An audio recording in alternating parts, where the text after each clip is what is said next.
পুঁজিবাজারে foreign exchange লেনদেন বা ফরেক্স চালুর উদ্যোগ নিয়েছে চট্টগ্রাম স্টক এক্সচেঞ্জ সিএসসি। এটি বাস্তবায়ন হলে বাংলাদেশে বসেই অন্যান্য দেশের মুদ্রা কিংবা শেয়ার কেনা যাবে।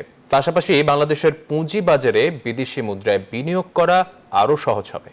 নিয়ন্ত্রক সংস্থা বিএসসির আশা, কেন্দ্রীয় ব্যাংকের সহায়তা পেলে দ্রুত চালু করা সম্ভব এই প্রক্রিয়া। বিশেষজ্ঞরা বলছেন এতে বন্ধ হবে অবৈধ পথে বিদেশি মুদ্রা কেনাবেচা। সুলতান আহমেদের প্রতিবেদন।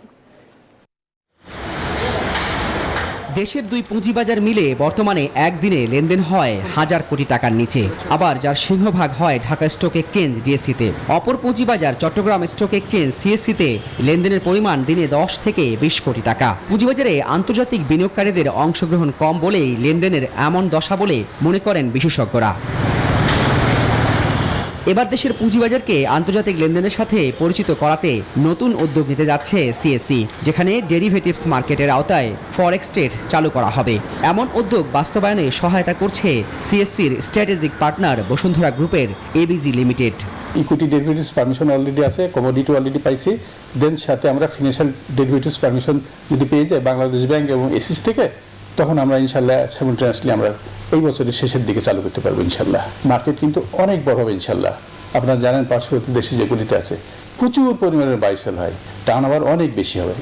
সিএসসির এমন উদ্যোগের ফলে বিনিয়োগের ক্ষেত্রে কারেন্সি বিনিময়ের ঝুঁকি কমে আসবে বলে মনে করছেন নিয়ন্ত্রক সংস্থা বিএসসির চেয়ারম্যান।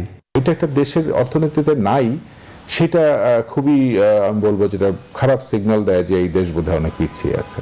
তো এই জিনিসটা যে চিটাগং স্টক এক্সচেঞ্জ উদ্যোগ নিয়েছে এটা খুবই সময় উপযোগী, এবং এটার মাধ্যমে আমি মনে করি যে বাংলাদেশের মুদ্রা বাজার স্পেশালি ফরেন এক্সচেঞ্জ মার্কেটের বড় ধরনের একটা স্ট্যাবিলিটি আসবে এবং ট্রান্সপারেন্সি বাড়বে। আমার মনে হয় যে বাংলাদেশ ব্যাংকও এখানে সময় নষ্ট করবে না, কারণ এটা বাংলাদেশ ব্যাংকই সবচেয়ে বড় বেনিফিশিয়ারি হবে এখানে। বর্তমান নিয়মে দেশে ফরেক্স ট্রেডিং বৈধ নয়, তবে বাংলাদেশ থেকে অনেকেই এই লেনদেনে যুক্ত বলে অভিযোগ রয়েছে। সিএসসিতে ফরেক্স ট্রেড চালু হলে অবৈধভাবে লেনদেন বন্ধ হবে বলছেন বিশেষজ্ঞরা। বাংলাদেশ ব্যাংকের কিছুটা ছাড় দিতে হবে এখানে, কত পর্যন্ত দিবে, কিভাবে দিবে, সেটা কিভাবে মনিটর করবে, সেটা বাংলাদেশ ব্যাংকের বিষয়। তো আমার দেশের জনগণকে বা হায়ার রিস্ক পিপলদেরকে শুধু এখানে বেঁধে রাখতে হবে কেন? তাদেরকেও গ্লোবালি ইনভেস্টমেন্ট করার সুযোগগুলো করিয়ে দেন। এটা হতে পারে একটা অপশন আর কি। কেউ বলতে পারবে না যে বাদে এখানে বাধা, এখানে বাধা, এখানে রেস্ট্রিকশন আছে। পার্শ্ববর্তী দেশ ভারত ও পাকিস্তানে চালু রয়েছে এই প্রক্রিয়া। ভারতের পুঁজিবাজারে মোট লেনদেনের প্রায় 60% হয় ডেরিভেটিভস মার্কেট থেকে। সুলতান আহমেদ, নিউজ 24, ঢাকা।